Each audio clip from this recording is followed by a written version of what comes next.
The day that JFK took his fateful ride around Houston, another man named Walter Elias Disney was flying around of Florida, looking around, looking for the place that he would eventually make Walt Disney World. And he spotted a little island, and he said himself that he was drawn to it. And he saw the whole area, and he went, "This area is good. I'm gonna buy this." And that starts the history of what is better known as Discovery Island.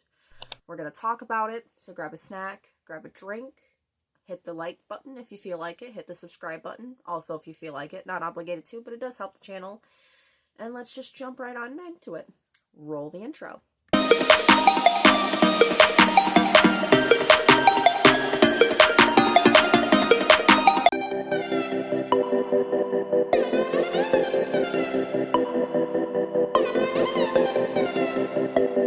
So Discovery Island was spotted by Walt Disney in a plane, and it was kind of the reason why he decided to choose that area, because Walt Disney loved the outdoors, he loved animals, and it was like a running thing throughout his entire life that he loved animals.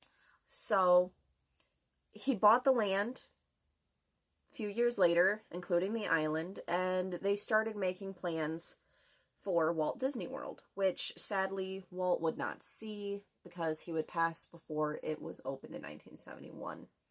But the name that Walt Disney had for the island that we would later call Discovery Island was Blackbeard's Island, and his original plans was they were going to loosely base the island off of the movie that they made, Treasure Island, which is also based on the book, loosely based on the book. And sadly, Walt would pass before any real concrete plans for this could ever be drafted up. And it would kind of just be sitting there even after Walt Disney World opened in 1971. The island would just kind of sit there, but if it was ever referenced to, or someone would be like, "Hey, what's that over there?" a staff member was told to just call it Blackbeard's Island, and that's generally what staff called it, and that's basically what it was labeled on maps and such, was just Blackbeard's Island, even though you couldn't go out to it. But Walt Disney World had already started planning, and in April of 1974, the island was renamed Treasure Island, and was pirate-themed, as they had wanted, and it was opened to guests. And here you could see on the island that they would use animals that pirates loved, such as macaws. There was toucans, any tropical type birds, and they would do like little demonstrations using said animals. But this really didn't get a lot of traction to it, and so in 1976, I have notes as usual. And in 1976, it was closed for a major refurb. They wanted to completely revamp the island, and so they did within 3 months, which is really fast for the amount of work that they did. They did in 3 months. It was reopened. 3 months later, it was reopened. No pirates. They took all the pirate stuff out. They completely took out the pirate theme and instead replaced it with a theme of conservation and education. And they expanded it to be 11 acres, which I think the original, correct me if I'm wrong, but I think the original island was only like 5 or so acres. So they expanded it quite a bit. And now it had this new theme of conservation and education surrounding, the love of animals, how important it is to preserve their forests and their lives, and basically tell you about the animals' lives. If you don't know where Discovery Island is, it is surrounded by one of the lakes, which is known as Bay Lake. It is one of the 2 lakes that surround Walt Disney World. And when they took out the pirate theme, they decided that it could no longer just be called Treasure Island, and in 1978 they changed it to what we now mostly know as Discovery Island. And with this new refurbishment, they put in over 100 plus new species of animals, including toucans, alligators, They did demonstrations here using the animals. They had shows that would, like, show the birds. Basically, they had, like, Flight of the Birds, I think it was called. And they had another one where you talked about reptiles and you were shown all these different reptiles and stuff.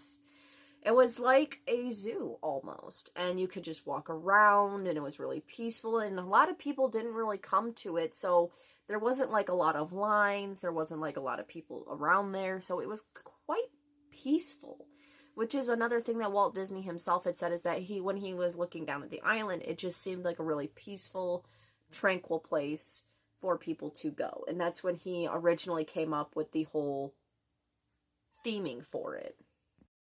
Ultimately, it's said that it failed because, again, the location.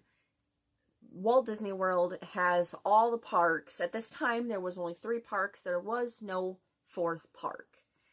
So you had 3 parks, and they were all interconnected. And a lot of guests didn't want to have to get on a boat, wait for the boat to start, wait for the boat to get loaded, wait to go out to the island, just to walk around an 11-acre, basically, nature area, when they had rides over there. They had, you know, everything that the Magic Kingdom and Epcot and MGM Studios at the time, it was called MGM Studios, Hollywood Studios, I think it's now called. I haven't really paid attention to that park, but they only had those parks at the time, and so it really wasn't like a prime location for people to go. It's kind of like the same thing that they did for like Body Wars and Journey into Imagination, not Journey into Imagination, Cranium Command. When those started failing, there wasn't, like, the building was like way out there, and there was no real reason for people to go out there if there was no real attraction there. So there was no one really going out to the island any of the times that they tried to reopen this island, retheme it. There was just always issues, it seemed, due to, like, lack of guests with this island. And so, Walt Disney World Company decided that they should open up a park on the mainland that had to do with animals. Because, once again, Walt Disney really, really loved animals. He loved animals so much that when Jungle Cruise was originally in development, he wanted real live animals to be all along the journey and not just animatronics. But, you know, animals are unpredictable. Some have to sleep during the day, and he couldn't really have that, you know, for a ride that boasted all these animals. So he kind of had to go to animatronics, you know. And in April of 1998, Animal Kingdom opened its doors, and it was only a matter of time before Discovery Island would shut its doors. And it did. It lasted only a year after Animal Kingdom opened, and on its 25th anniversary, Discovery Island was sadly closed. Now, Disney World, after that, after 1999, they moved the animals. Some of them went to zoos and other conservation areas throughout the world, and some of the animals were moved to Animal Kingdom. But some of the rumors around this island is due to the fact that Disney just let it sit. Like, it still is abandoned to my knowledge. And I talked about this in my Real Disney, Dark Disney Things video. It's just sitting there abandoned. People have went out to the island and have taken pictures and there's actually, like, stuff still in deep freezers in there. Like, there's actually, like, one of the videos I watched of someone urban exploring on the island, they opened up a deep freezer, and there was still bags of, like, meat in there labeled for the different animals. Like, it's crazy that they have just let a place sit like this, especially since basically Discovery Island was the reason why we have Walt Disney World where it is because Walt Disney was flying around Florida, was looking out the window, and saw Discovery Island. it's crazy to me that they just have let, like, this historical place kind of sit, in my opinion. It's kind of weird. Not only that, but, like, with it just sitting there and everything, you think they wouldn't really care about people going out there? I mean, it's an island. It's completely abandoned. You think they wouldn't care, but there's, like, cameras out there. They have people patrolling now, I heard. Like, what are they trying to hide there? What are they trying to hide there? Like, there's nothing there that can be really stolen and reused. Like, reused. Reused. Wow, I cannot speak today. I need to drink some more coffee for that one.